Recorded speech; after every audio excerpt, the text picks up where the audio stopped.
Yo, JD here, Limitless, and as you can see, back on the F1 2020 as always here today.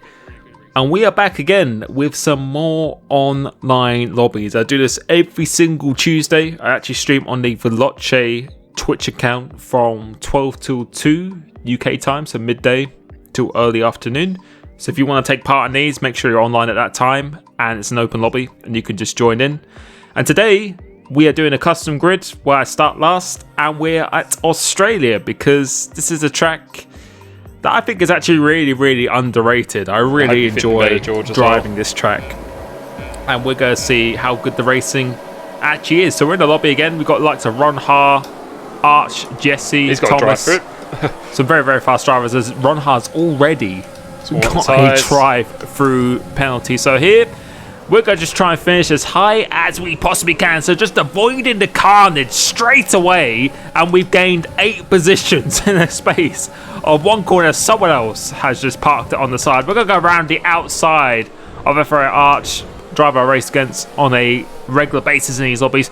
Just trying to leave just about enough room on the exit. Go for the switchback on Jesse down the inside as he's on the soft tyres. That's a good start. We've elected to start for the medium tyres, a slower compound. So we always go for this alternative strategy as the blue car just completely smashes into the wall here. They're going side by side. We have to be a little bit patient, try and get one of these on the cutback.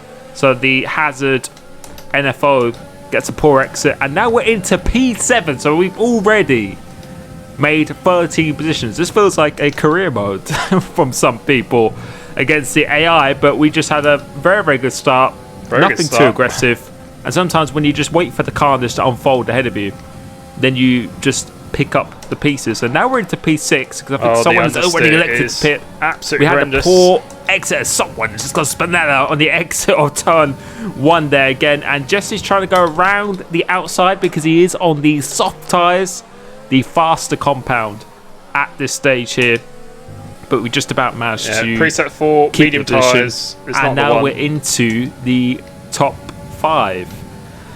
So we're just going to try again to just make our way through the fields. And you think so far most of the work has been done, but I can assure you we'll be showing most of this race. There is a lot of work that still needs to be done throughout this. And this track, I said at the beginning, I think it's really underrated. I think it provides really good racing.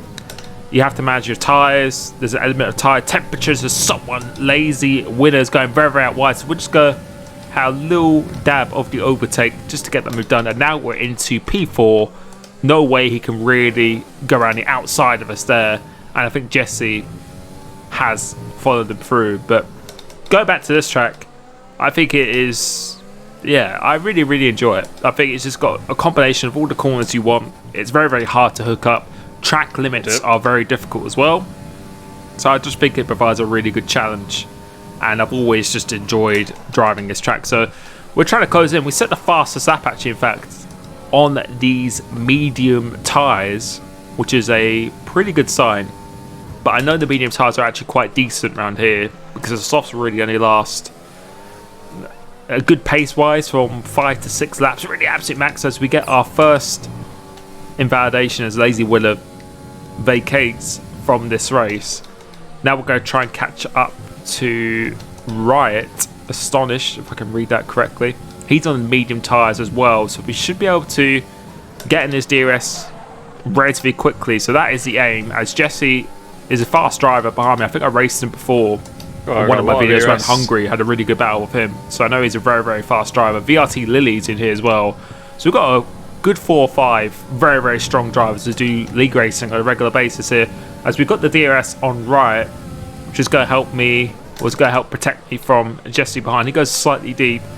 We're not going to overtake him going to. We're going to probably wait until this main straight because he doesn't have the benefit of DRS or just in front. I think he's just outside of that window. So trying to get a good exit is really hard to get a good exit. The dirty air makes it a very difficult corner to get a good launch. But we're going to use the overtake. He doesn't go that defensive, although I think he uses a little bit of his overtake, but we can't quite get back to the racing line. Manages to spot nicely as we've just been tagged round. Why would you still stick your nose in there? Just decided he tried to just stick his nose in there. And that was always going to end in disaster. We had the DRS afterwards as well, so you can hear me say, why is he still sticking it in? Which, these zombies aren't that serious, but yeah. Well, this has got more interesting. All that hard work we did has been kind of thrown in the bin now. We've lost a couple of positions. Our tyres are going to be quite hot, and we have to do it all over again. Now we've got FRA Arch and Thomas, DCRS Thomas, both very fast drivers, on our tail again. So now we have to regroup and try and regain some position. So now we're behind Groundsy. I'm not sure what happened to Riot. I think he is further behind as well. But yeah, people just do not like being overtaken. I wasn't expecting him to stick his nose in, to be honest. I didn't mean to squeeze him. Obviously, I think I did a little bit, but yeah, we had the DRS afterwards. So I don't think there was any way he was going to get back past us, but I think he was just trying to ensure he didn't get overtaken by Jesse behind. But now we've got 2 cars ahead of us. We've got to try and get past these guys as quick as we can. We've got MBSFN up ahead, who I race with as well, on the mediums. He's a very fast driver. He's almost losing the car there. Very tricky corner to get on the power and activate the overtake button. Going for this turn 1. Let's see if we get a good exit through. Yes, we do. You really want to avoid putting your wheel in the centre of that line, because it really will make it quite easy for you to spin out. As we go down the inside, being quite committed here, leaving plenty of room on the exit, leaving room on the inside as well. Nice fair racing, and that's how it should be done. Get a nice move back into P4, because I think some people like Jesse have already pitted, so they're going to try and get a little undercut on us as well. And now we're behind MBSFN, if I can even read that properly. So we're going to try and get past them as long as we can. I want to go as long as I can into this race as well, because I really like to try and maximise the performance of the softs towards the end of this race here. So see, BRT Lily on the softs is about 3.6 seconds ahead. We still have FRA Arch, who followed us through, up behind as well. So we have to be a little bit wary of him, because he is a very, very fast driver. And just to mention, this is actually on default setup, the preset 4, which I feel is probably best suited to my driving style compared to everyone else I race with. This is where I feel I'm at my strongest, to be honest. Even stronger than I am with the custom setups, especially more on a qualifying trim as well. But now we're going to try and get a good run on here. See, avoiding putting the wheel on that line. And with the DRS, with the overtake button, I don't think he's really going to fight this too hard. And now we go up into the top 3. And we have Nice Tatty in the lead, who has quite a big lead. He has 7.8 seconds. And it's 3.5 seconds to Lily in second place. So the medium tyres are pretty good as well. You can see they get up to speed quite quickly. No idea. So this race is actually going to be a big lead. It's Nice Tatty. And as I'm just saying, they've got quite a big lead there. This race is not going to be easy to bring back. But you can see we've closed down the gap a little bit. Only 2 tenths to Lily. So the softs are still going quite well. Coming across the line. We don't do the fastest lap, but we've closed a bit of time on Nice Tatty. But it is Lily who is a very, very fast driver here. So we've got to keep on pushing as much as we can. But you can see now the gap has now started to come down. We actually gained almost a second that lap. So that's why Lily has dipped into the pits, because we were catching him about a second a lap there. So he's going to try and get a little bit of an undercut with his fresh mediums versus our 8-lap old mediums. And you can see how much we caught Nice Tatty there. He's someone I race with on a regular basis. I don't think he is that experienced. Obviously, I'm using the custom grid, so I try and put all the fast drivers at the back. And I think he started a little bit nearer the front. So we were catching him quite quickly. But it's the likes of Jesse and... who is it? Lily, who are going to be having an undercut on us. Those are the people we have to be wary of, because the softs, we have to do still quite a few laps on these softs, about 6 or 7 laps on these softs here. You can see Nice Tatty's come out just ahead of us. I'm not sure what happened to him. Damage is off, so I'm not sure why. He must have been held maybe a little bit slightly, but we're right in the back of him now. We've got to try and get past him as quick as we can. You can see Lily hasn't actually got that much of an undercut, to be honest. He was 2.4 ahead, We've actually gained a little bit of time, so our end lap was very, very strong, whilst we were still able to save quite a bit of the ERS. You see, Arch is behind us with a 3-second time penalty, so he pitted the lap before me, in fact, and he didn't get an undercut. So our end lap was really strong in lap, as we're going to go down the inside of Nice Tatty now. He's not going to fight this too hard, I think. He's thinking about it, but he decides to think a little bit better of it. Now we're into P5 with Jesse and Lily. I think the net P1, P2, and it's still about a 3-second gap that we're going to have to try and close in to this race. And I think we'll actually go stay on board for the rest of this race now, in fact, to see how quickly that gap does slowly start to come down now. And you can see already the gap has gone from 2.9 that's 2.3, as Lily has gone very, very wide here.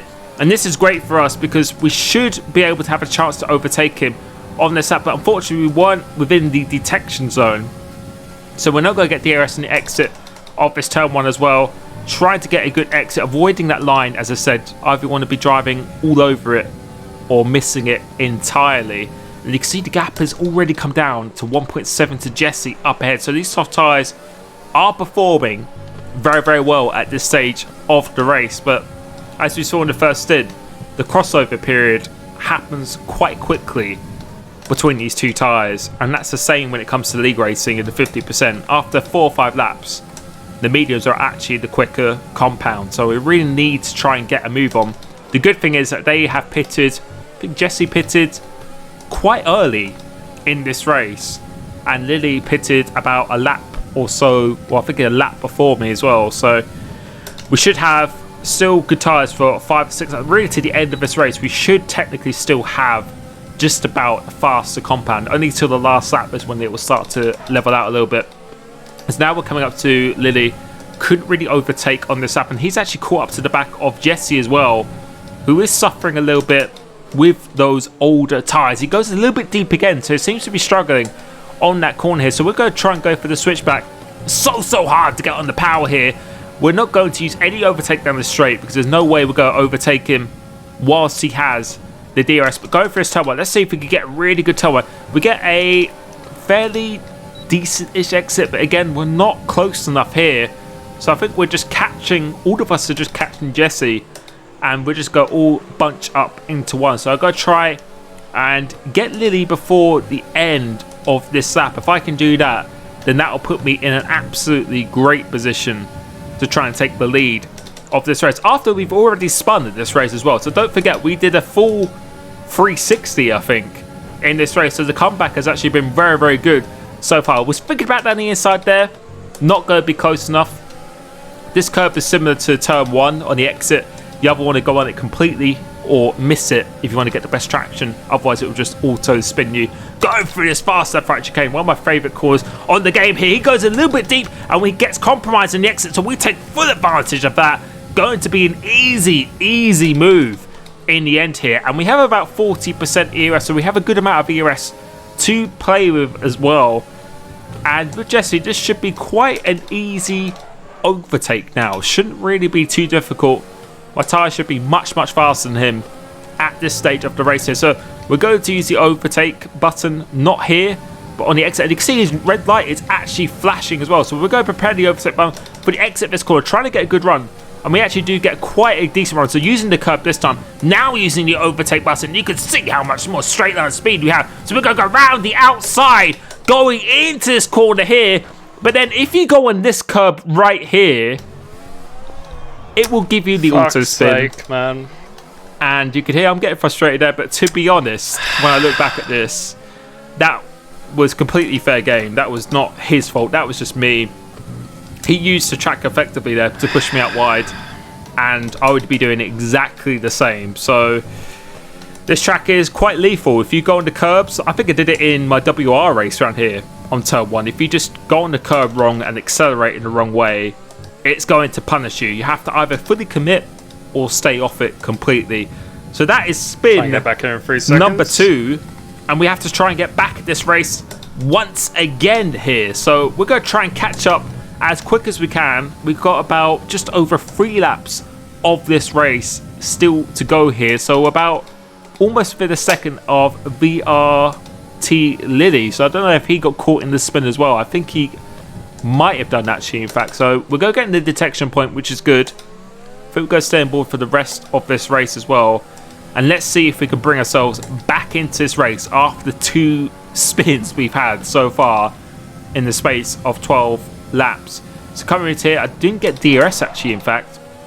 On the exit of this corner, still haven't got the DRS because the detection point is actually quite a way before the penultimate corner, in fact. So sometimes it's actually really good to know exactly where the DRS lines are, because it's very, very important, especially for league racers. We get our second warning in this race now, as Jesse doesn't even have a penalty. Lily does ahead in front, and Ron Hart is coming through. He pitted very, very late into this race, I think, to go on those soft tyres. So we're going to try and get past Lily by the end of this lap, or the start of the next lap at the very, very least, on the exit of the turn 1. So I'm just trying to save as much ERS as I can again, putting it in standard for the corners. And now we've got the DRS here, but we're not going to be close enough on the exit of this fast left-right chicane. And you can see, I think his red light was flashing there, if I wasn't mistaken. But we're going to be nice and close this time here, and let's see how close we could be coming on the exit as he actually decides to let me through. So I still have the DRS. You can see the detection point is way before, is even before the third to last corner, in fact. So the detection point is very, very early actually, we can catch for the late part of the lap. But see, the guys up in front, FRA Arch has, I think he has 9 seconds worth of penalty, so he's not really going to be a benefactor of this race. But what I really wanted to do is really try and catch up to the back of Jesse again. So we've got over just under 2 laps of this race to go now. You can see the gap is really starting to come down. You can see the gap is 4.3 to Arch. He only has 1 lap older tyres than us as well. And I think this is where I start to show, or start to flex, the pace I have with these default setup cars. I think I would really still love to do a league in these cars, because I feel I would just be really, really strong in both the quali and the race pace as well. Even stronger, as I said, when I do my league racing. I think this driving style in these cars that's required really, really suits me incredibly well. So that's why I love doing these obbies. And you can see the gap is really, really starting to come down now. I was just really determined to try and catch Jesse, because I still believed that I could actually do it. And you can see the gap is now under 4 seconds to FRA Arch. Ron Hart is closing in. He does have the freshest tyres in the field here, so having a little bit of pressure does make a bit of a difference, especially around a sensitive circuit like Australia. Because start the last lap saved a little bit of the ERS as well. Really, really pushing very hard now, using the rest of our fuel and the rest of our ERS here. And the gap is now 1.8 seconds between myself and Jesse. So we have gained well over a second on that last lap as well. So now we're pushing it again, using the overtake, going through that corner, almost getting a third warning there. Now going to this corner, going green in this first sector, using all the track on the exit, using the rest of the overtake and the fuel again. You can see the gap is now almost under 3 seconds to FRA Arch as well. And I think coming on the exit here, using the overtake button, I think we're going to see that drop even more, which we do. And now it is just under 3 seconds. And now we get back in the DRS. Jesse actually has a 3-second time penalty as well. And Ron Hart has actually just picked up his penalty in his efforts to try and catch up. So we've done the business again. I really, really wanted to try and overtake him, to be spun out twice and then still almost win on track. That's what I was really, really trying to do. But coming off the exit of this last turn here, we're going to use the rest of our overtake, and we are going to cross the line. And as I always say before, you need to be clean and be fast at the same time if you want to run races on this game, because the track limits are very, very punishable. But despite that, if we didn't have those 2 spins, we would have been quite comfortably first on track, in my opinion. So I really hope you enjoyed that race once again. Make sure you tune into these lobbies and you want to be a part of it. make sure you follow me on Twitter, because I'll be doing it 12 to 2 on Tuesdays. And also for people in my membership, I will be doing open lobbies on Wednesdays. So make sure you look for my community post on that as well. So once again, thank you so much for the support on my videos. Always means the world to me. Hope you've had a great weekend, and I will catch you very, very soon. Peace.